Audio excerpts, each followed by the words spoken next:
राजा राम राम राम राजा राम राम राम राजा राम राम राम राजा राम राम राम राजा राम राम राम राजा राम राम बोलो राजा राम राम राम राजा राम राम राम राजा राम राम राम राजा राम राम राम राजा राम राम राम राजा राम राम राम बोली राजा रामचंद्र भगवान की जय। अथात श्रूयतां राजन् वंशः सोमस्य पावन यस्मिन्नैलादयो भूपा कीर्त्यन्ते पुण्यकीर्तयः। परीक्षित, मैं तुम्हें चंद्रवंश का वर्णन करूंगा जिसमें बड़े बड़े तेजस्वी, बड़े बड़े तपस्वी राजाओं का प्रादुर्भाव हुआ। नारायण के पुत्र ब्रह्मा, ब्रह्मा के पुत्र अत्रि और अत्रि के पुत्र चंद्रमा बहुत शांति से बहनें श्रवण करें और जितनी एकाग्रता सुनने में होती है ना, फिर सुनाने में अच्छा लगता है।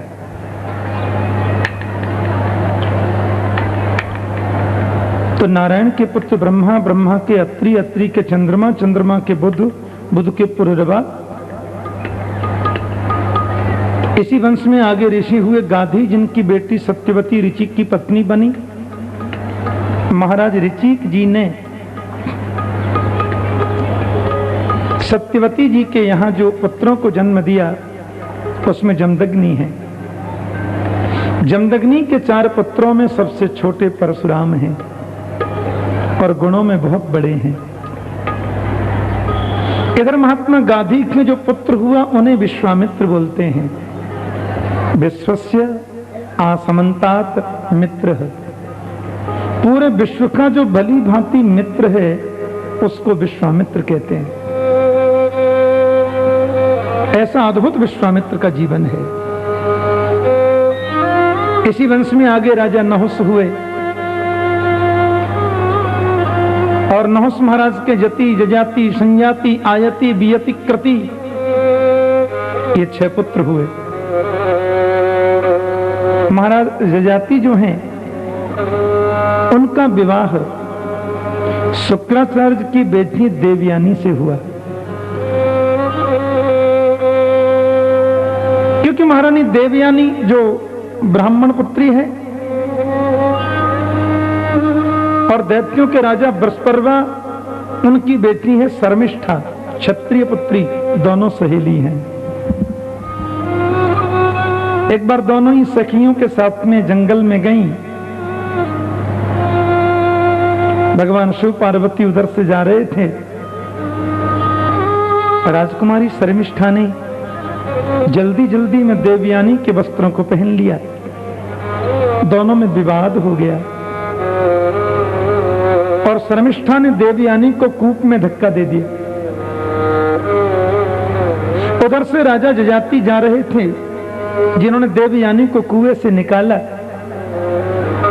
और फिर गांधर्व विधि से विवाह करना पड़ा। राजा ने तो कहा, आप ब्राह्मण की बेटी हैं, मैं तो क्षत्रिय कुमार हूं, मैं तो आपसे विवाह नहीं कर सकता। पर देवयानी ने कहा कि बृहस्पति के पुत्र कच्छ ने मुझे शाप दे रखा है, दुनिया का कोई भी ब्राह्मण कुमार मुझसे विवाह नहीं कर सकता। किन ब्राह्मणों में भविता हस्तग्राह्य हो महाभुज कि कचस्य वारस्पत्यस्य शापाद्यम शपम पुरा। इसलिए देवयानी के साथ में जजाति को गांधर्व विवाह करना पड़ा। पर शर्मिष्ठा ने देवयानी को कूप में डाला, इसलिए शर्मिष्ठा को दंड मिला कि तुम देवयानी की दासी बनकर के रहोगी। देवयानी की दासी शर्मिष्ठा हैं। राजा जजाति अपने मन को काबू न कर सके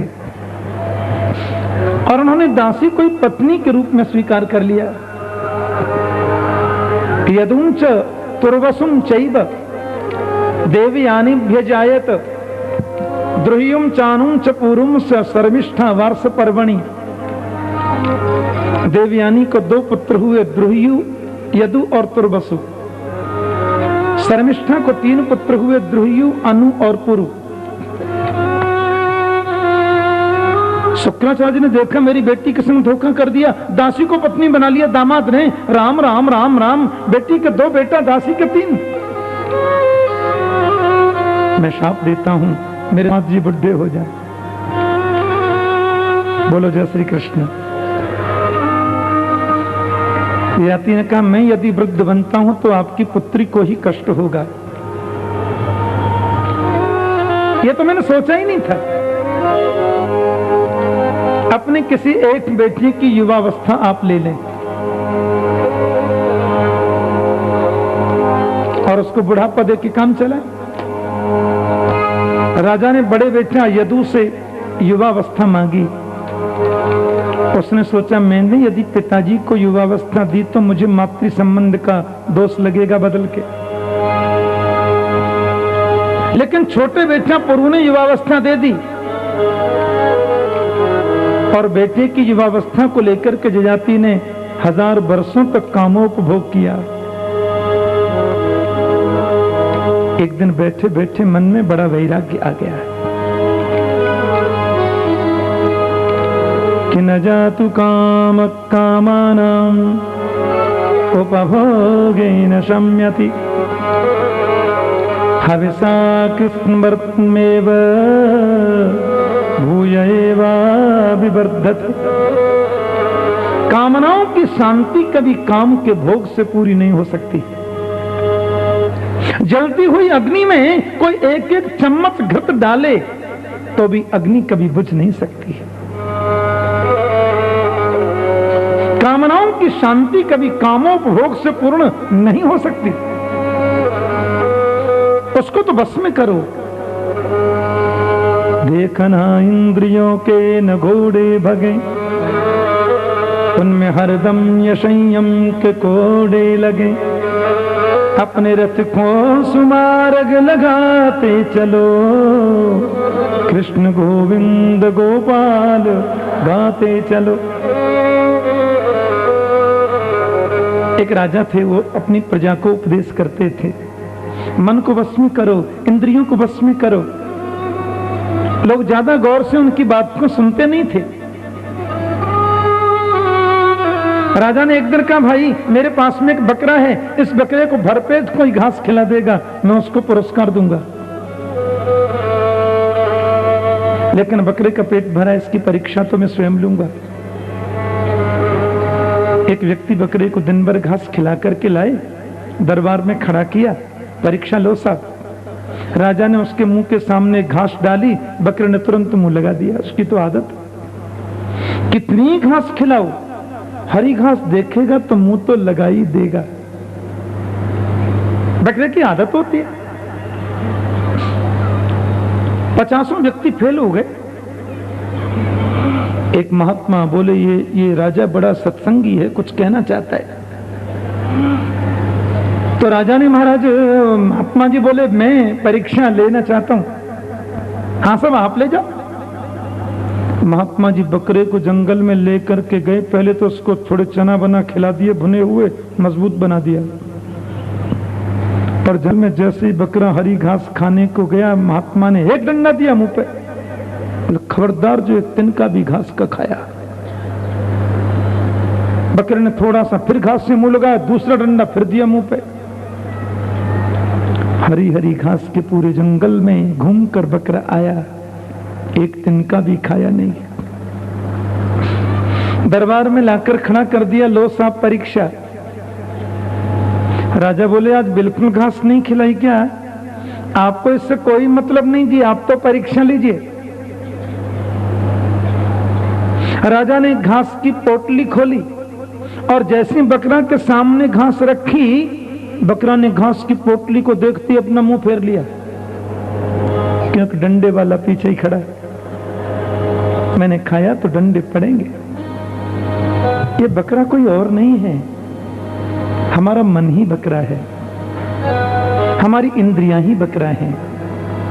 इन पर संयम के कोड़े न पड़े तो किस समय ये गड्ढे में गिर दे कौन जाने। राजा जयाति के मन में बड़ा भारी वैराग्य आ रहा है, बड़ी भारी उनको विरक्ति आ रही है।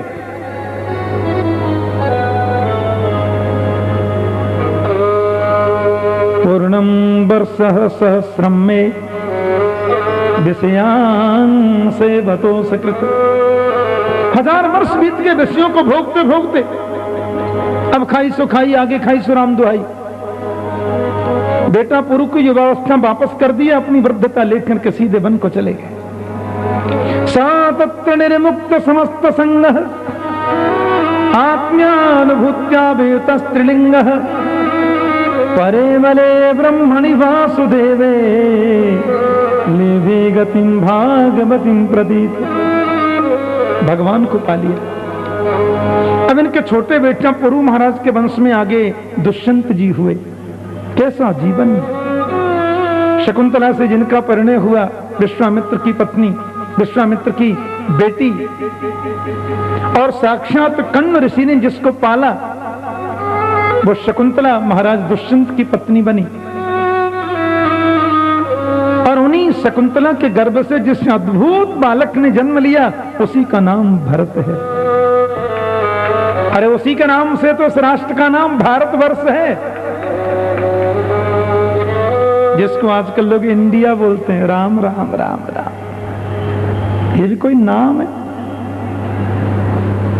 विदेशी मुस्लिम आक्रांताओं ने जब इस राष्ट्र पर आक्रमण किया तो सबसे पहला काम उन लोगों ने किया शहरों के नाम बदलना। भाग्यनगर को हैदराबाद बना दिया, कर्णावती नगरी को अहमदाबाद बना दिया, हरिगढ़ को अलीगढ़ बना दिया, इंद्रप्रस्थ को दिल्ली बना दिया और भारत को इंडिया बना दिया। राम राम राम।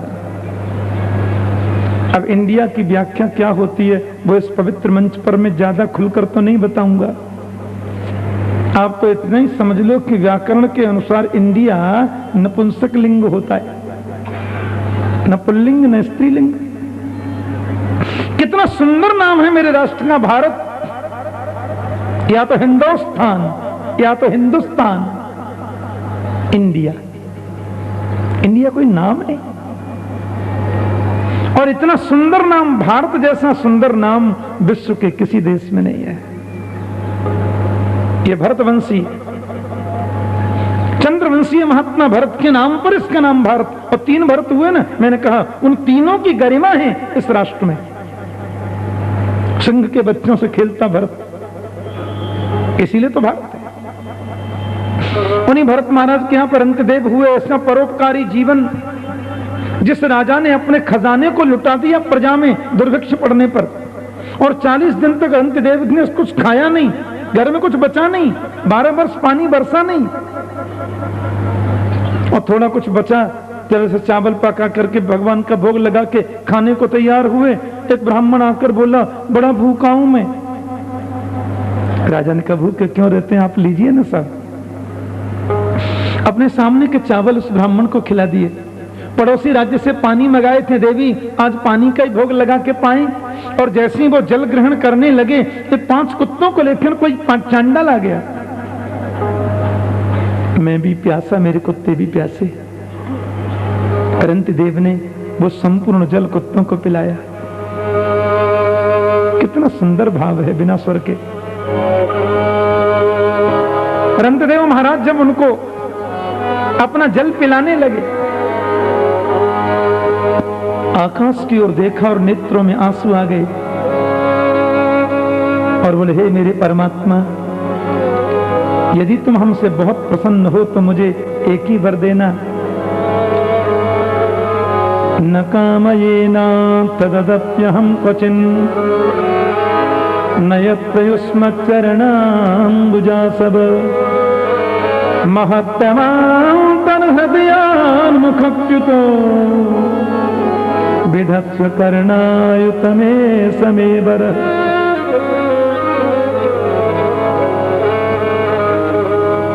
ऐसे ही पृथु महाराज ने जो मांगा, रंतदेव की मांग बड़ी विचित्र, बड़ी भिन्न है। न कामये हम गतिमीश्वरात् पराम अष्टर्धियुक्ताम पुनर्भवम्बा आर्तिं प्रपद्येऽखिल देह भाजाम अंतस्थितो येन भवन्त्य दुःखा। मुझे स्वर्ग नहीं चाहिए, मुझे वैकुंठ नहीं चाहिए, मुझे तो सिर्फ एक ही वर दे दो गोविंद कि संसार के जितने दुखी प्राणी हैं उन सबके दिल में बैठकर उनके दुख का मैं अनुभव करता रहूं और मेरा सुख संसार के लोगों को मिल जाए, उनका दुख भले ही मुझे प्राप्त हो जाए। दुनिया के लोगों का दुख मुझे प्राप्त हो।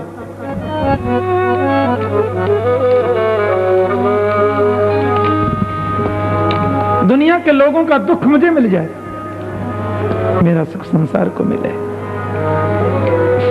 कितनी सुंदर बात कही, क्योंकि मैंने संसार के लोगों की तकलीफों को बड़ी निकटता से देखा है। क्षुत्र श्रमो गात्र परिश्रमस्य दैन्यं क्लमस्सो कविषाद मोह सर्वे निवृत्ता कृपणस्य जंतो जिजीविषो जीव जलार्पणान्मे। कोई तन दुखी, कोई मन दुखी, कोई धन बिन रहत उदास। संसार प्रसन्न रहे, ये धर्म की जय हो, अधर्म का नाश हो, प्राणियों में सद्भावना हो और विश्व का कल्याण हो। ये नारा सनातन धर्म के अलावा आपको दुनिया में कहीं नहीं मिलेगा। विश्व के कल्याण की कामना रखने वाला तो केवल वैदिक सनातन धर्म है। स्वस्त्यस्तु विश्वस्य खल प्रसीदताम ध्यायन्तु भूतानि शिवम मिथो धिया मनस्य भद्रम मजता दोक्षजे आवेशताम नो मतिरप्य हेतुकी। प्रहलाद जी महाराज मांगते हैं। इन रंतदेव के जीवन में ही आगे चलकर के राजा हुए। रंतदेव के वंश में फिर तो कई पीढ़ियां, पांचाल वंश, कौरव पांडव वंश, मगध वंश आदि। लेकिन यदु महाराज के वंश में कई पीढ़ी बीत जाने के बाद में एक राजा हुए देवमीढ़। और देवमीढ़ राजा की दो पत्नी हुई। हम बहुत जल्दी गोकुल पहुंच रहे हैं। एक पत्नी के बेटा हुआ सूरसेन और दूसरी पत्नी के पुत्र हुए अर्जन्य पर्जन्य। महाराज सूरसेन के बेटा हुए श्री वसुदेव आदि और अर्जन्य पर्जन्य के 9 नंद बाबा हुए, 9 पुत्र हुए। सूरसेन के पुत्र जो वसुदेव हैं उनके 7 विवाह हुए और 7 विवाहों में सबसे छोटी पत्नी का नाम है देवकी। पौरवी, रोहिणी, भद्रा, मदिरा, रोचना, इला। देवकी प्रमुखा आसन पत्नी आनक दुंदुभे। वसुदेव जी की जो 7 पत्नियां हुई उनमें देवकी सबसे छोटी है। ध्यान देना, अद्भुत जीवन है देवकी का। महारानी देवकी के जो 8 पुत्र हुए उनमें 6 पुत्र तो दुष्ट कंस ने मार दिए। 7 में बेटियां श्री बलराम जी हुए जो गोकुल पधारे और 8वें पुत्र के रूप में मेरे गोविंद आए, गोलोक बिहारी कृष्ण आए। मथुरा में अवतार लिया, गोकुल में पालना झूले, वृंदावन में लीला किए, फिर मथुरा आके दिव्य चरित्र किए, फिर द्वारका आके सुमधुर लीला किए, कौरव पांडवों का युद्ध कराए और प्राच्योद्धवाय च परम समगात स्वधाम। लीला संपन्न करके प्रभु उद्धव को उपदेश करके अपने धाम को चले गए। एक श्लोक में सुखदेव भगवान ने पूरी कृष्ण कथा कह दी। अब वहां हजारों तो बैठे थे संत। राजा परीक्षित बैठे थे। 4-5 दिन से कथा चल रही है। लेकिन अभी तक परीक्षित ने आसन नहीं बदला। ये कथा हमारी आपकी तरह थोड़ी हुई थी। 3 घंटा सुबेरे हो गई, 3 घंटे शाम को हो गई। 3 घंटे में कभी ऐसे आसन, कभी ऐसे आसन, कभी पैर फैला के व्यास गद्दी की ओर बैठ गए। 2-4 सूटर भी 7 दिन में बन लिए। 2-4 किलो रुई की बत्ती बना ली। थोड़ा जलपान बीच में, थोड़ा चाय की चुस्की, और भी कोई छोटा बड़ा काम करना तो वो भी 3 घंटे में ही। ऐसी कथा थोड़ी हुई थी। पहले दिन की कथा 6 बजे पूरी हुई और 6:01 पर दूसरे दिन की कथा शुरू, और नॉन स्टॉप 7 दिन चलती रही। लेकिन 4 दिन जब पूरे हो गए और भगवान सुखदेव ने एक श्लोक में पूरी कृष्ण कथा कह दी और विराम ले लिया, आज पहली बार कथा 2 मिनट के लिए रुकी।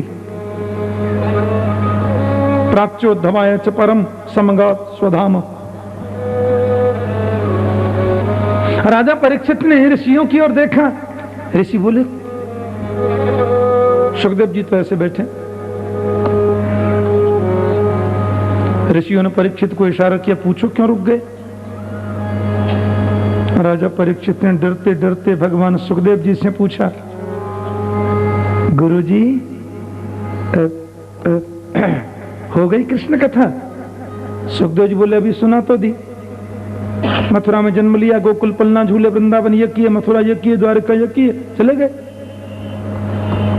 राजा बोले, बस हो गई कृष्ण कथा। अरे सुना तो दी अभी राजन। कहीं बात करो थे महाराज कि कथितो वंश विस्तारो भवता सोम सूर्ययो राज्ञां चोभय वंश्यानां चरितं परमद्भुतम्। आपने चंद्रवंश और सूर्य वंश दोनों सुनाया। ध्यान से सुनना। भवता सोम सूर्ययो, जबकि सुखदेव जी ने तो पहले सूर्य वंश सुनाया, बाद में सोम वंश सुनाया, और यहां कहते हैं भवता सोम सूर्ययो। परीक्षित पहले चंद्रमा का नाम लेते हैं, सूर्य का बाद में। क्यों? कि चंद्रवंश में मेरे गोविंद पधारे हैं, और अपने जिसमें पधारते हैं उसका नाम पहले निकल जाता है। बहुत अच्छा लगा, मुझे प्रिय लगा भगवान। लेकिन कृष्ण कथा में जो आपने जल्दी कर दी वो मुझे उतना प्रिय न लगा। जिस गोविंद की प्यारी कथा को सुनने के लिए मैंने सारी कथाएं संक्षिप्त सुनी, वही कृष्ण कथा सुनाने का अवसर आया, आप पहली बोल के चुप हो गए महाराज। क्योंकि पितामहा में समरे मरंजयी देवव्रताद्यास्तिरथैस्तिमिंगिलै दुरत्ययं कौरव सैन्य सागरम कृत्वा तरन् वत्सपदं स्मयत्प्लवाः। परीक्षित कहते हैं कि मेरे बाबा पांडवों के पास में क्या था। देखो जिज्ञासा। 5 भाई थे, थोड़ी सी सेना थी, और कौरवों की सेना से भिड़ गए। गुरुजी, कौरवों की सेना तो एक सागर था, महासागर। दुरत्यम कौरव सैन्य सागरम, और कौरवों के सेना रूपी सागर में बड़ी बड़ी तिमिंगिल मछली। भीष्म पितामह, द्रोणाचार्य, कृपाचार्य, कर्ण है, विकर्ण है, दुर्योधन है, दुशासन, कितने वीर, और कपट की मूर्ति मामा शकुनी। लेकिन मेरे बाबा पांडव कौरवों की सेना को पार कर गए। क्यों? कृष्ण के चरण रूपी नौका को पकड़ लिया, और कौरवों के सैन्य रूपी सागर को गुरुजी मेरे बाबा ऐसे पार कर गए जैसे कोई व्यक्ति गाय के बछड़े के खुर के गड्ढे को पार कर जाता है। कृत्वा तरन वत्स पदम स्मयत् प्लवाः। बताइए, इतनी कृपा मेरे बाबाओं पर रही, मेरे गोविंद की, उनकी कथा में संक्षिप्त सुनूं, ऐसा होने नहीं सकता। आप विस्तार से बोलो। एक और बात, अभी आपने माता रोहिणी का पुत्र बलराम कहा, और देवकी का 7वां पुत्र आपने बलराम कहा। तो देवक्याम गर्भ संबंध कुतो देहांतरम बिना। एक ही व्यक्ति बिना 2 बार जन्म लिए 2 माताओं का पुत्र कैसे हो सकता है? बलराम देवकी का भी बेटा और रोहिणी का भी बेटा, कैसे कैसे प्रभु का प्राकट्य हुआ, कैसे गोकुल पधारे, कैसे वृंदावन गए, कैसे सुमधुर लीला किए, जरा विस्तार से कहो न भगवान। राजा परीक्षित की इस भावना को सुनकर भगवान सुखदेव की आंखों से आंसू आ गए और सुखदेव प्रभु ने अपने मन में सोचा, अरे राजन, मैंने श्रोता बहुत देखे पर तुम्हारे जैसा श्रोता नहीं देखा। 4 दिन से पानी तक नहीं पिया, जलपान भी ग्रहण नहीं किया, सुनते ही जा रहा है, सुनते ही जा रहा है। राजन, आपके पीछे जितने संत बैठे हैं ना, बड़े बड़े मनीषी, ये सभी संत महान योगी हैं। यदि 2, 4, 10, 5 दिन इनको पानी भी न मिले तो कोई फर्क नहीं पड़ता। हजारों वर्ष बीत जाते हैं समाधि में इनको बिना पानी पिए, पर आपको तो इतना अभ्यास नहीं है। मैं देख रहा हूं 4 दिन से तुम्हें जरा भी आलस्य नहीं आया। 4 दिन से एक बार भी आपने जल ग्रहण नहीं किया। आपको तो इतना सब अभ्यास नहीं है महाराज। मैं जरूर आपको कृष्ण कथा सुनाऊंगा, पर थोड़ा जलपान कर लो, थोड़ा बाल भोग ले लो, फिर सुनना कृष्ण कथा। भूख लगी होगी, प्यास लगी होगी आपको। राजा ने जो जवाब दिया कमाल का, कि नई साथी दुस्सहाक्षुन्मा त्यक्तोदमपि बाधते पिबन्तं तन्मुखाम्बोजम् अक्षुतम हरिकथामृतम। राजा परीक्षित कहते हैं, मुझे नहीं लगती भूख महाराज।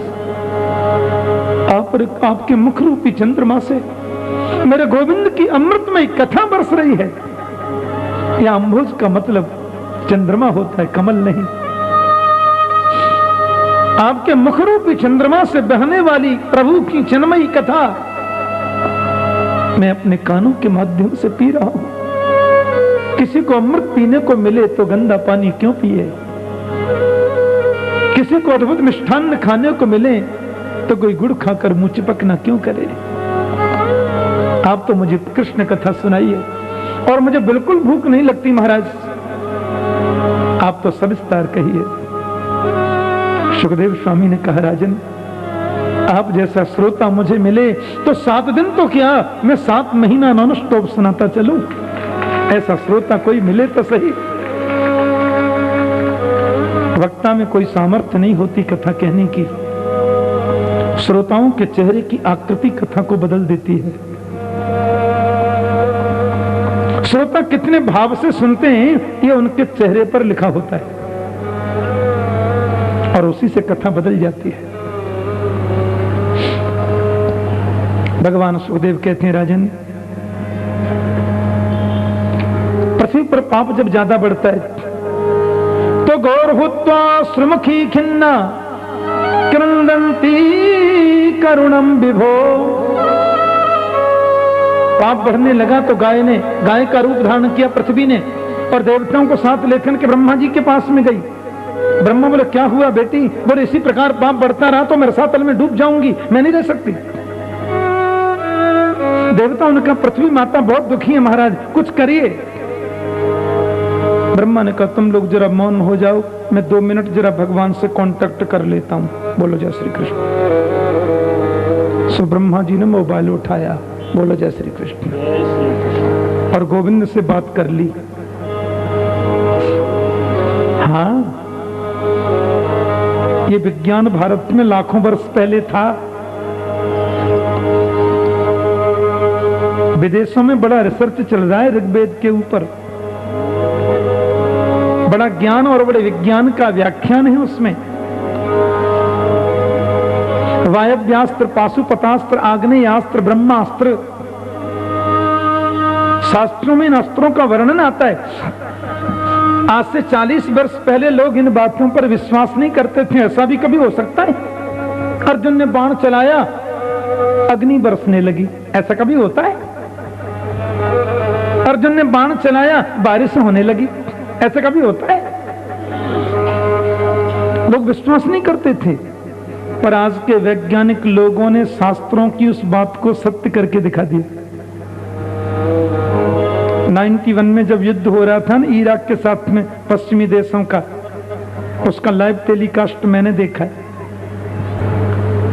यहां से मिसाइल चली, 350 किलोमीटर दूर जाके गिरी और उसके 2 मिनट बाद आकाश से काली वर्षा हो गई।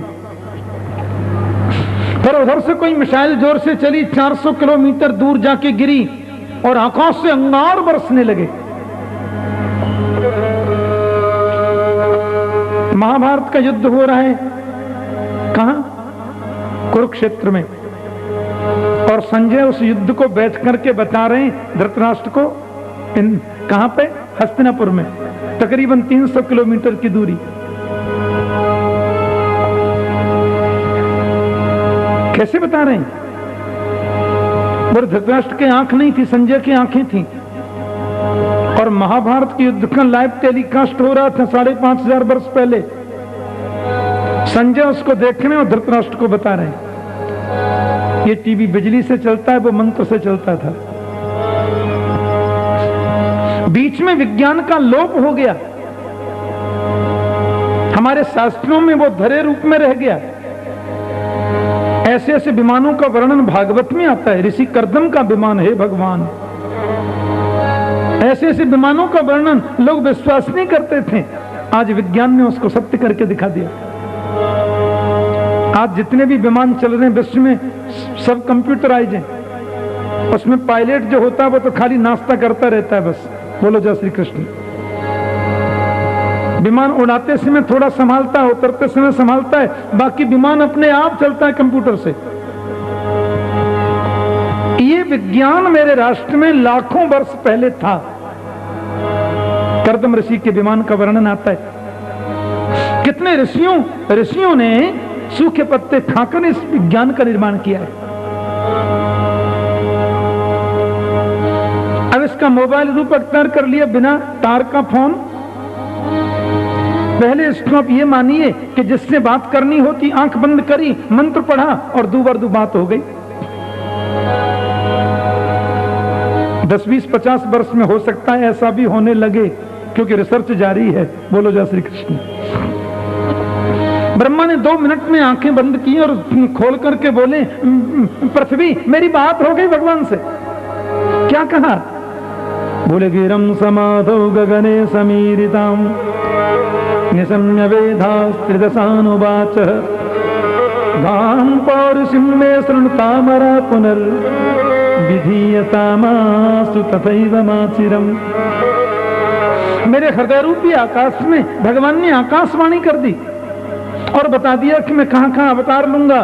कि वसुदेव ग्रहे साक्षात भगवान पुरुष पर। मथुरा में वसुदेव जी के घर पुराण पुरुषोत्तम श्रीवन नारायण भगवान कृष्ण बन करके आएंगे। और उनकी जो माया है ना, सारी दुनिया को नचाने वाली ये माया। बोले विष्णुर माया भगवती यया सम्मोहितम जगत आदिष्टा प्रभुणांसेन कार्यार्थे संभविष्यति। भगवान की अद्भुत माया मानो यशोदा की पुत्री बनकर के प्रकट होगी। लेकिन देखो हम लोगों का भी तो कोई कार्य है। बोले क्या? कि हम लोग भी प्रभु की लीला में जाकर के सहयोगी बने। कोई भगवान के बेटा बने, कोई नाती बने, कोई पोता बने, कोई दरबार बने, कोई पिता बने, हैं? कोई भगवान के सहयोगी बने। अरे कोई जीव जंतु पशु बन करके चले, कोई भगवान का घोड़ा बन के जाए, कोई रथ बन करके जाए, कोई मुरली बन करके जाए, कोई छड़ी बन करके जाए, कोई भगवान की कारी खमरिया बन करके जाए। देवताओं को आदेश कर दिया, बोलो जय श्री कृष्ण। और बड़ी सुंदर लीला है। धीरे धीरे द्वापरांत आ रहा है और मथुरा में एक बड़े यशस्वी, बड़े तेजस्वी राजा हैं, धर्मात्मा श्री उग्रसेन जी महाराज। उग्रसेन के घर सब समृद्धि है, पुत्र नहीं है। ब्राह्मणों का बड़ा सम्मान करते हैं। गौ ब्राह्मण का जहां सत्कार होता है ना, वहां किसी चीज की कमी नहीं रह सकती। यज्ञ किया, उग्रसेन की पत्नी गर्भवती हो गई और गर्भवती उग्रसेन की पत्नी जब वन में सखियों के साथ में गई, वहां एक राक्षस रहता था द्रुमिल। द्रुमिल राक्षस ने उग्रसेन की भार्या को देखा, उसके विकराल शरीर की छाया उग्रसेन की पत्नी के गर्भस्थ शिशु पर पड़ी। उससे जो बालक जन्मा उसी को हम कंस कहते हैं। ब्राह्मणों के कहने से, क्योंकि उन्होंने कहा यह बालक बहुत अशुभ होगा, लता पत्रादि में लपेट करके उस बालक को मंजूषा में डालकर यमुना में प्रवाहित कर दिया। मथुरा की बगल में जगह है शौरी गांव, बटेश्वर के पास। उस गांव के जो राजा हैं वो हैं सूरसेन। महाराज सूरसेन बड़े तपस्वी हैं, उनके बेटा वसुदेव हैं। अब सूरसेन यमुना जी में खड़े होकर संध्या वंदन कर रहे थे, किसी बच्चे के रोने की आवाज सुनी, उन्होंने तुरंत उसको गोदी में लिया। अपनी पत्नी को लाखन के बोले, देवी अब तक एक बेटा था, भगवान ने आज दूसरा भी दे दिया। और कंस वसुदेव एक साथ रहते हैं, एक साथ खाते हैं, एक साथ सोते, एक साथ पढ़ते। नारद जी ने आकर खेलते हुए कंस को देखा, बोले आपका परिचय? बोले हम सूरसेन के पुत्र हैं। बोले तुम तो उग्रसेन के पुत्र हो, इकलौते बेटे। क्यों जी, फिर हम यहां कैसे आए? बोले बात यह कि ज्योतिषियों ने कह दिया था तो तुमको फेंक दिया जमुना में। रात्रि में उठ करके कंस कैलाश पर्वत पर गया, भगवान शंकर की बड़ी तपस्या की। शिव जी बोले क्या चाहिए? बोले ऐसा वर दे दो बाबा हम कभी मरे नहीं। शंकर जी बोले ऐसा वरदान देना आजकल हमने बंद कर दिया, अब नहीं देते ऐसा वर, क्योंकि तुम लोग हमसे ही वर ले लेते हो और हमको ही तंग करते हो। इतना बोल सकता हूं कि तुम भगवान के हाथों से मरोगे, तुम्हें कोई मानव नहीं मार सकता, लेकिन मुझे मारने वाला भगवान है कि मनुष्य पता कैसे चले। शिव जी बोले धनुष लेकर के जाओ। इस धनुष को नारायण के अलावा कोई तोड़ नहीं सकता, और जो धनुष तोड़े वो तुम्हें कभी छोड़ नहीं सकता। कंस ने धनुष को ले लिया, बड़ी भारी सेना एकत्रित कर ली। अघासुर, बकासुर, व्योमासुर, अरिष्टासुर, कैसी, धैनुकासुर मथुरा पर आकर के चढ़ाई कर दी। सबसे पहले यज्ञ नष्ट किया, ब्राह्मण पकड़कर 2-4 तो जमुना जी में पधरा दिए। भागे विप्रदेव, तो उग्रसेन से बोले देखिए हमने कुछ कहा नहीं है, हमारे यज्ञ में विघ्न किया कंस ने, हम उसे नष्ट कर देंगे। महाराज उग्रसेन जी ने उसको समझाया, बेटा तुमने ठीक नहीं किया। कंस ने उग्रसेन जी को पकड़कर, अपने चाचा जी को पकड़कर जेल में डाल दिया और ढंडोरा पिटवा दिया, मैं ही भगवान हूं, मेरी पूजा करो। अच्छा पहले प्यार से बोलो जय श्री कृष्ण। जय श्री कृष्ण। कोई कितना बड़ा ही दुष्ट हो, कितना बड़ा ही पापी हो, दिल तो सबके होता है। यह जीव की बहुत बड़ी भ्रांति है, अपना अहंकार करता है। भगवान जिसको चाहे राजा बना दे। आज कंस ने महल में जब देखा किसी सुंदर युवती को बैठे, उसको देखते ही कंस की आंखों में आंसू आ गए। महामंत्री ने पूछा आप जैसा कठोर दिल आदमी रोता क्यों महाराज? बोले जानते हो कि सामने जो स्त्री बैठी है कौन है? हमारी लाडली बहन देवकी है, मेरे चाचा जी की बेटी। इतना डरती है मुझसे, कभी सामने नहीं आती। ये कहती है कि दुनिया में सबसे खराब आदमी कोई है तो भैया कंस है। लेकिन मैं अपनी बहन देवकी को किसी भी बात की कमी महसूस नहीं होने दूंगा। ऐसा धूमधाम से विवाह करूंगा, इतना सुंदर राजकुमार उसके लिए ढूंढूंगा, स्वयं कन्यादान करूंगा। और महाराज कंस ने देवकी का वसुदेव जी के संग विवाह किया। 6 पत्नी उनकी थी, 7वीं देवकी है।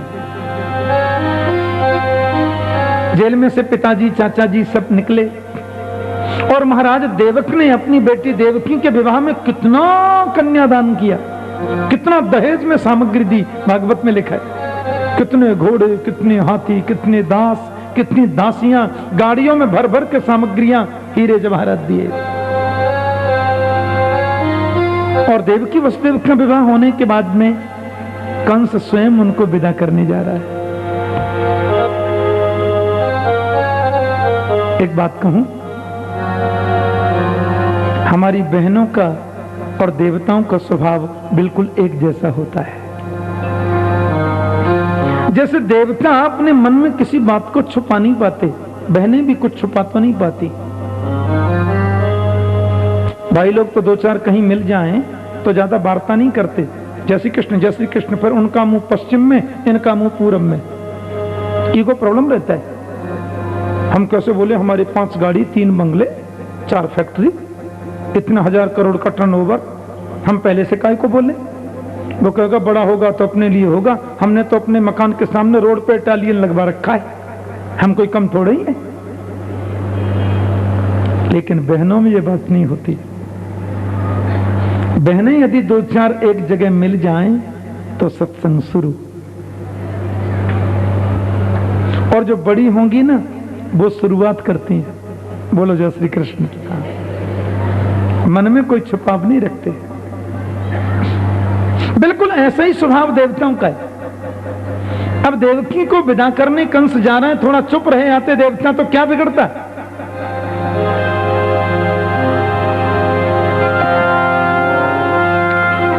आकाश मंडल में देवता देख रहे, हाँ भैया बहन को विदा करने जा रहा है, बड़ी खुशी की बात है और 10-5 वर्ष की बात है, आनंद मना लेने दो। कंस ने कहा मेरी बात कर रहे हैं क्या? ऊपर की ओर देखा तो देवता लोग हंस रहे हैं। पथि प्रग्रहणम कंसम आभास्याः शरीरवा अस्यास्तामष्टमो गर्भो हंतायां बहसे बुध। अरे अवध कंस, जिस अपनी बहन देवकी को विदा करने जा रहा है तू, इसी देवकी का 8वां गर्भ तेरा काल होगा। 8वां बेटा काल होगा नहीं कहा, बेटी काल होगी नहीं कहा। अस्यास्ताम अष्टमो गर्भो। और जो शरीर को ही आत्मा मानते हैं, जो देहात्माभिमानी होते हैं, वो अपने देह की सुरक्षा के लिए बड़े से बड़े प्रियजनों को मारने में भी संकोच का अनुभव नहीं करते। उन्हें देह प्रिय होता है, हम जीवित रहें बस। रथ से नीचे कूद पड़ा और मन में सोचने लगा मेरे काल को जन्म देगी देवकी। क्यों जी, हम देवकी को जिंदा ही नहीं छोड़ेंगे तो काल पैदा कहां से होगा। तलवार हाथ में निकाल ली, बहन देवकी के सिर के केस पकड़ करके नीचे खींच लिया। जब देवकी जीवित ही न रहेगी तो काल पैदा कहां से होगा। और महाराज तलवार से जैसे ही वो मारने को तैयार हुआ, महात्मा वसुदेव ने हाथ पकड़ लिया। श्लाघनीय गुण शौरेर भवान भोज्य संस्कर सकथम भगनिं हन्या श्रियमुद्वाह पर्वणि। महाराज पहली बात तो यह है कि देवकी आपकी बहन है। दूसरी बात यह है कि हाथ में कंगन बंधा है शादी का, बहन भी है, आपने कन्यादान भी किया है। तीसरी बात स्त्री है। चौथी बात विवाह का अवसर है। आपको ऐसा नहीं करना चाहिए। कंस ने कहा वसुदेव जी आपने सुना नहीं आकाशवाणी में देवकी मेरे काल को जन्म देगी, और काल को जन्म देने वाली को यदि मैं छोड़ देता हूं तो ये मेरी बुद्धिमानी है क्या? बोले मृत्युर्देहवतां वीर, आखिर मौत से बचकर के जाओगे कहां? कि मृत्युर्जन्मवतां वीर देहेन सहजायते अद्यवाद्य शतांतिर्वा मृत्युर्वै प्राणिनां ध्रुव। जिस गर्भ से हम जन्म लेते हैं ना राजन, उसी गर्भ से हमारी मौत भी जन्म लेती है। कहां जाओगे मौत से बचकर? अद्यवाद्य शतांतिर्वा, आज कल 100 वर्ष के बाद मरना तो पड़ेगा, मौत से कोई नहीं बच सकता। मृत्यु से भय करना क्या, वो तो आएगी और आप बच नहीं सकते। मैं कहीं कथा कर रहा था तो एक पारसी महिला ने पूछा, जिस परिवार ने कथा आयोजित की, भारत का बड़ा ही प्रतिष्ठित परिवार, तो वहां उनके यहाँ पारसी लोग भी हैं, मुस्लिम परिवार भी सर्विस में होंगे ही, ईसाई लोग भी बहुत हैं। देखो एक महिला गोदरेज परिवार से, पारसी परिवार, पूछने लगी महाराज जी आपके शास्त्रों में लिखा है पुनर्जन्म होता है, लेकिन पुनर्जन्म होता है इसका प्रमाण क्या है? मैंने कहा बस पुनर्जन्म व्यक्ति का होता है माता, इसका सबसे बड़ा प्रमाण जन्म है और मौत है। बोले कैसे? अब मैंने कहा देख लो, हमको हर चीज का अभ्यास करना पड़ता है। व्यापार यदि करना है तो MBA की डिग्री लो, वकालत करनी है तो LLB की डिग्री लो, पहलवानी करनी है तो कुश्ती लड़ना सीखो, उत्तर प्रदेश की पुलिस में भर्ती होना है तो गाली देना सीखो। 1 मिनट में 100 गाली देने का उनको प्रशिक्षण दिया जाता है। बोलो जय श्री कृष्ण। मेरे भारत की पुलिस में, हाँ, 1 मिनट में 100 गाली जो देगा वो ऊंचा अफसर बन सकता है। सब चीज का अभ्यास करना पड़ता है। हाँ, 100 झूठ में एक भी सत्य नहीं करना, ये जिसने सीख लिया वो राजनेता बन सकता है। सब चीज का अभ्यास करना पड़ता है। लेकिन एक बात बताओ, बालक जन्म लेता है और जन्म लेते ही माता उस बच्चे के मुख में अपना स्तन देती है और बालक तुरंत मां का दूध पीना शुरू कर देता है। उस बच्चे को दूध पीना किसने सिखाया? हर चीज हमें सीखनी पड़ती है, लेकिन जन्म लेती माता ने बच्चे के मुंह में स्तन दिया और बच्चे ने स्तन पीना शुरू कर दिया। यह स्तनपान करना, दूध पीना बच्चे को किसने सिखाया? वो बच्चा स्तन पीकर के ये बता रहा है कि आज मैं पहली बार थोड़ी पी रहा हूं, आज मैंने पहली बार जन्म थोड़ी लिया है, न जाने कितनी बार मैं जन्म ले चुका और कितनी बार माता का दूध पान कर चुका। ये इसको प्रमाणित करता है। ये प्रमाणित करता है कि व्यक्ति का पूर्ण जन्म होता है। और दूसरी बात है मौत, मृत्यु। बिजली का नंगा तार मैंने छू लिया, करंट लग गया, राम राम, अब कभी नहीं छूंगा। एक बार अग्नि का अंगार मैंने छू लिया, हाथ जल गया, अरे अरे कभी नहीं छूना, ये तो जला देता है। अनुभव हो गया ना मुझे, अंगार छूने से जलेंगे, गर्म चीज छूने से जलेंगे, नंगा तार छूने से जलेंगे। लेकिन आदमी मरने से क्यों डरता है? आप बताना।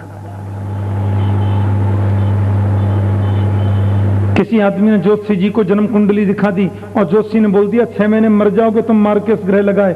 आप सत्य समझना वो 3 महीने में ही मर जाएगा। मौत का इतना डर होता है। हमें किस दिन मरना है ये तारीख मालूम नहीं है तो ही सृष्टि चल रही है। जिस दिन आदमी को पता चल जाए कि उस डेट में हमको मरना है, तो न तो कोई फैक्ट्री चलाएगा, न कोई सर्विस करेगा, न कोई काम धंधा करेगा। बोले अब उस दिन मरना तो है, ये एक एक दिन गिनेगा, अब कितने दिन रह गए, अब कितने दिन रह गए, काम नहीं कर सकता। क्योंकि मृत्यु का डर ही इतना विचित्र है कि उम्र अपने आप आधी हो जाएगी। क्यों जी, आदमी मरने से क्यों डरता है? आग को छूने से तो मुझे पता लग गया कि हाथ जलता है, नंगे तार को छूने से मुझे पता चला कि करंट मारता है, पर मरने का अनुभव तो मुझे है ही नहीं, क्योंकि मैं अभी मरा तो हूं ही नहीं। फिर आदमी को मृत्यु से डर क्यों लगता है? उसे क्या मालूम कि मरने में तकलीफ क्या है? बोले व्यक्ति का अंतर हृदय इस बात को जानता है कि आज हम पहली बार थोड़ी मर रहे हैं, न जाने कितनी बार हम मर चुके और कितनी बार हमने मृत्यु के कष्ट को देखा है। यही प्रमाणित करता है कि व्यक्ति का पुनर्जन्म होता है। वसुदेव जी कहते हैं, कहां जाओगे बचकर? मृत्युर्जन्म बताम वीर देहेन सहजायते अद्यवाब्द शतां तेरवा मृत्युर्वै प्राणिनाम ध्रुव। कोई भरोसा है कोई भरोसा? मैं आपको कथा सुना रहा हूं, 2 मिनट बाद सुना पाऊंगा इसकी गारंटी नहीं है। 1 मिनट बाद क्या होगा मैं जानता नहीं हूं। प्रश्न जीने का नहीं है, प्रश्न मरने का नहीं है, प्रश्न ये कि जितने दिन रहते हैं हम करते क्या हैं। क्या भरोसा है इस जिंदगी का, क्या भरोसा है इस जिंदगी का, क्या भरोसा है इस जिंदगी का, क्या भरोसा है इस जिंदगी का। साथ देती नहीं ये किसी का, साथ देती नहीं ये किसी का, क्या भरोसा है इस जिंदगी का, क्या भरोसा है इस जिंदगी का। सुंदर भाव।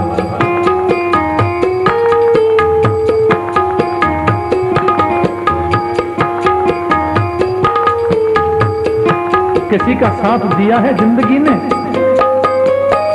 बहुत भाव से सुनना। आज लाला का नंदोत्सव होगा, घड़ी नहीं देखना। बोलो जय श्री कृष्ण। जय। फिर भी 7 बजे तक प्रयास करेंगे पूरा करने का। श्वास रुक जाएगी चलते चलते, श्वास रुक जाएगी चलते चलते, क्षमा बुझ जाएगी जलते जलते, क्षमा बुझ जाएगी जलते जलते, दम निकल जाएगा, दम निकल जाएगा, दम निकल जाएगा, दम निकल जाएगा, रोशनी का क्या भरोसा है इस जिंदगी का, क्या भरोसा है इस जिंदगी का, क्या भरोसा है इस जिंदगी का, क्या भरोसा है इस जिंदगी का। हरि बोल।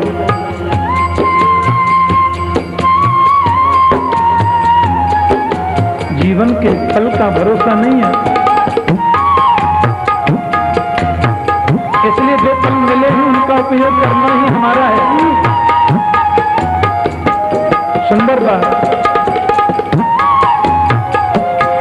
दुनिया है हकीकत पुरानी, दुनिया है हकीकत पुरानी, चलते रुकना है इसकी रवानी, रवानी चलते रुकना है इसकी रवानी, फर्ज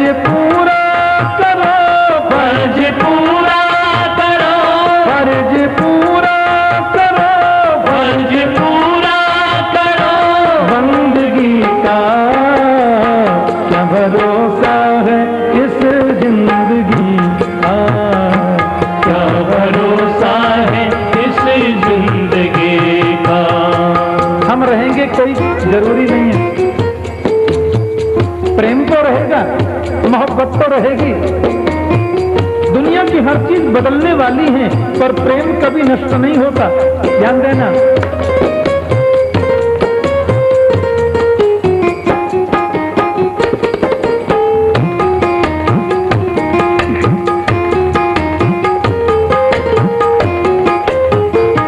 हम रहे ना मोहब्बत रहेगी, हम रहे ना मोहब्बत रहेगी, दास्तां अपनी दुनिया कहेगी, दास्तां अपनी दुनिया कहेगी।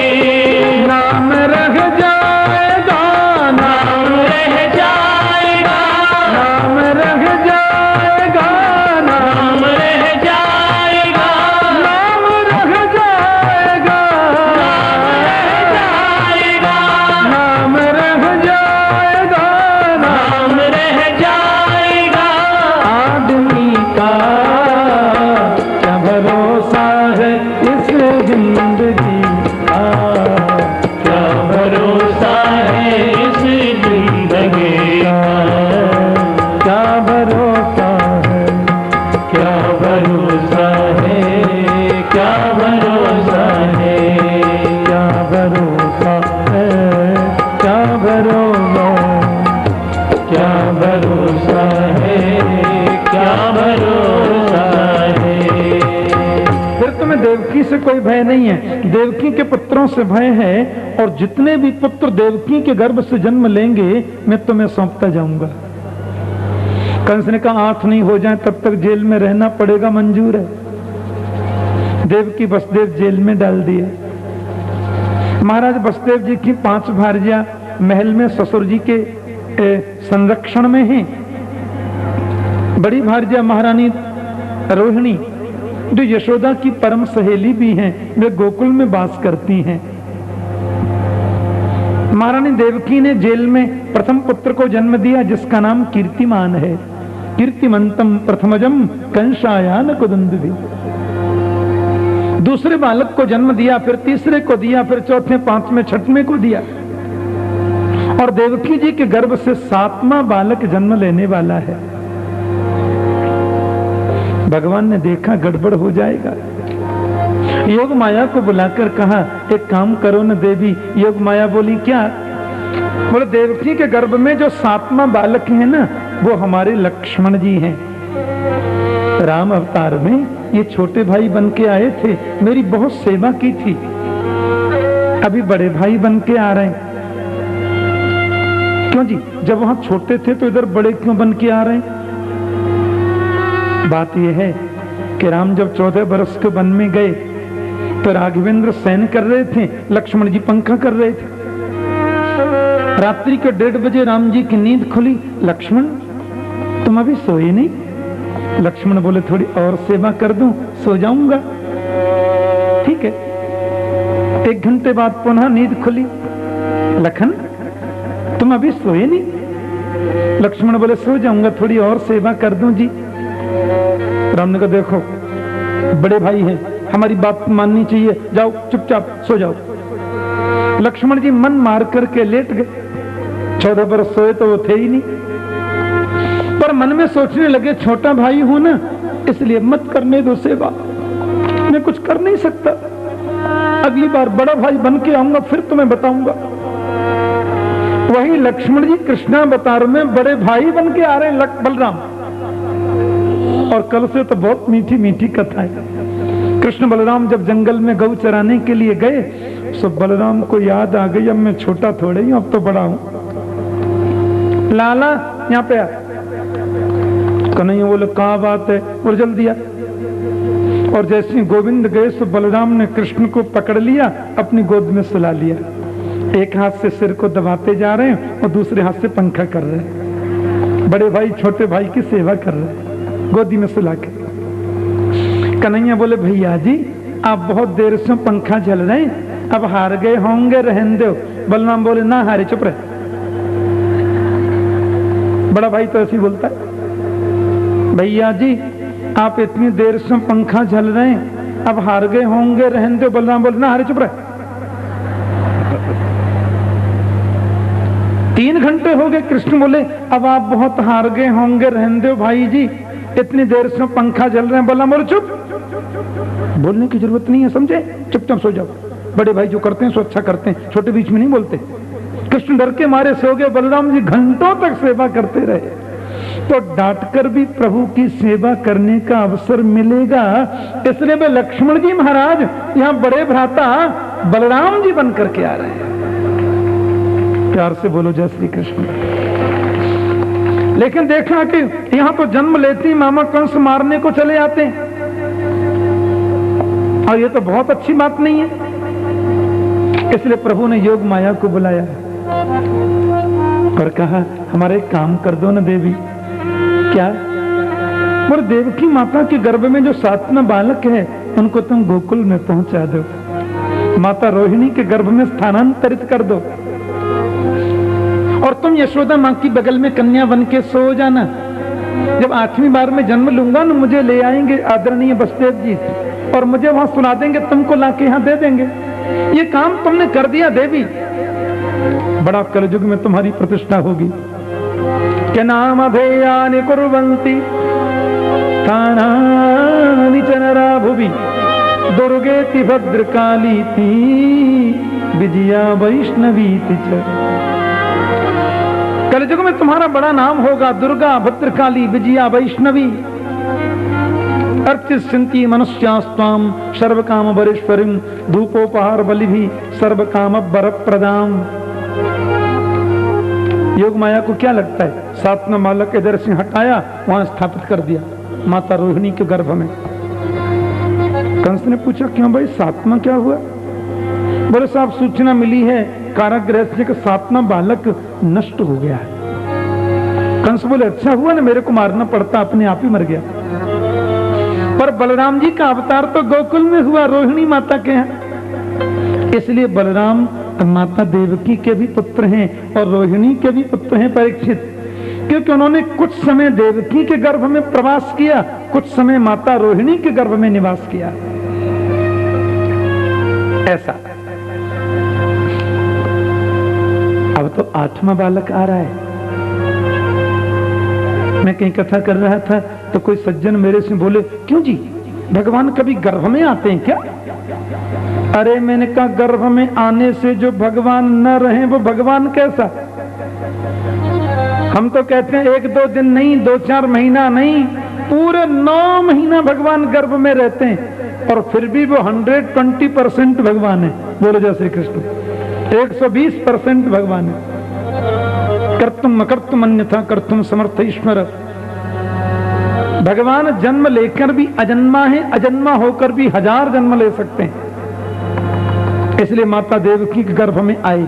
और रामायण में तो लिखा है कि जिस दिन से भगवान राम माता कौशल्या के गर्भ में आए, नित नव मंगल मोद बधाए, उसी दिन से उनके यहाँ नित नए मंगल हो रहे हैं। तो गर्भ में पधार कर भगवान जीव का सम्मान बढ़ाते हैं। एक और कारण है, एक बार ये गर्भ है ना, रोता रोता भगवान की शरण में गया था, ऐसा मनीषियों ने कहा है।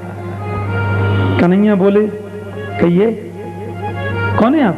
बोले हम गर्भ हैं। क्यों आए? बोले महाराज ये जितने महात्मा हैं, जितने सन्यासी हैं, जितने संत हैं, जितने प्रवक्ता हैं, जितने कथावाचक हैं, सब हाथ धोकर मेरे पीछे पड़ गए। जिसकी कथा में जाओ एक ही कथा बार बार कहता है, ऐसा कर्म करो जिससे कभी गर्भ में नहीं आना पड़े। गर्भवास समम दुखम न भूतो न भविष्यति पुनरपि जननम पुनरपि मरणम पुनरपि जननी जठरे शयनम। सब मेरे गर्भ की निंदा करते हैं, कहते हैं मुक्ति पाओ, गर्भ में मत आओ, मुक्ति पाओ। इतना बुरा मैं हूं तो आपने मुझे बनाया क्यों? भगवान बोले हे गर्भ जी, सारी दुनिया तुम्हारी निंदा करती है, लेकिन मैं जब गर्भ में आऊंगा ना तो देवता भी तुम्हारी स्तुति गाएंगे। इसलिए भागवत के 10वें स्कंद का जो ये दूसरा अध्याय है ना, इसका नाम है गर्भ स्तुति। इसका नाम विष्णु स्तुति, कृष्ण स्तुति नहीं है, इसको गर्भ स्तुति बोलते हैं। मतलब ये हुआ कि भगवान जिस गर्भ में पधारे वो गर्भ भी मंदिर जैसा हो जाता है, वो स्वर्ग जैसा हो जाता है, वैकुंठ जैसा हो जाता है और वंदन करने जैसा हो जाता है। इसलिए उसका नाम गर्भस्तुति दिया भगवान सुखदेव ने। और आइए हम लोग भगवान की थोड़ी सी स्तुति गा लें। भगवान से कहना महाराज जल्दी पधारो, हम लोग 2:30 बजे से सज धज करके बैठे हैं, तो जल्दी पधारो महाराज। आइए स्तुति बड़े प्रेम से गाएं।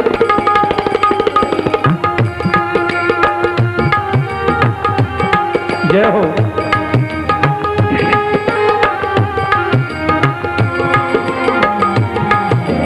स्वागतम कृष्णा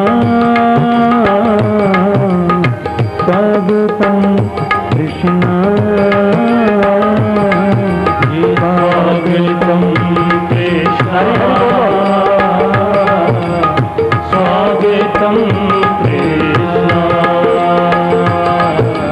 स्वागतम कृष्णा स्वागतम कृष्णा स्वागतम कृष्णा स्वागतम कृष्णा स्वागतम सुस्वागतम शरणागतम कृष्णा। स्वागतम शरणागतम कृष्णा स्वागतम सुस्वागतम शरणागतम कृष्णा। स्वागतम सुस्वागतम शरणागतम कृष्णा स्वागतम कृष्णा स्वागतम कृष्णा स्वागतम कृष्णा स्वागतम कृष्णा स्वागतम कृष्णा स्वागतम कृष्णा स्वागतम कृष्णा स्वागतम कृष्णा स्वागतम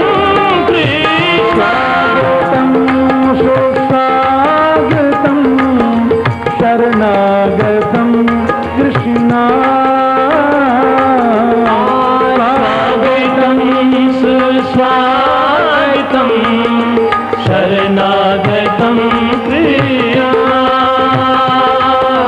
स्वागतम सुस्वागतम शरणागतम कृष्णा स्वागतम सुस्वागतम शरणागतम कृष्णा।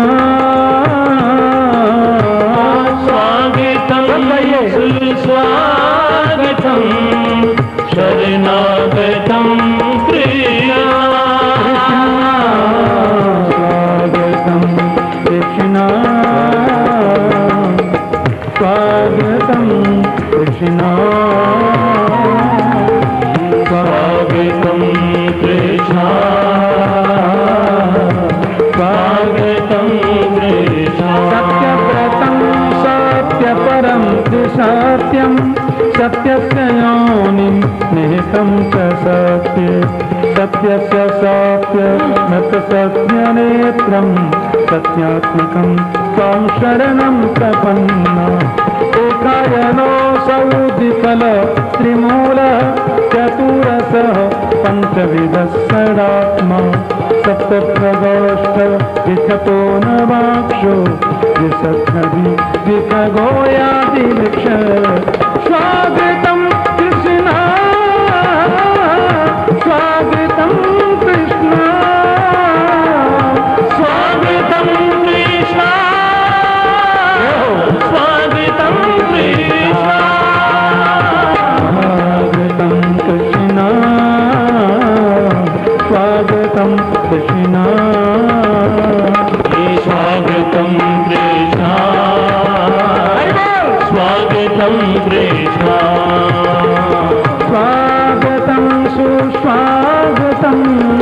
शरणागतम्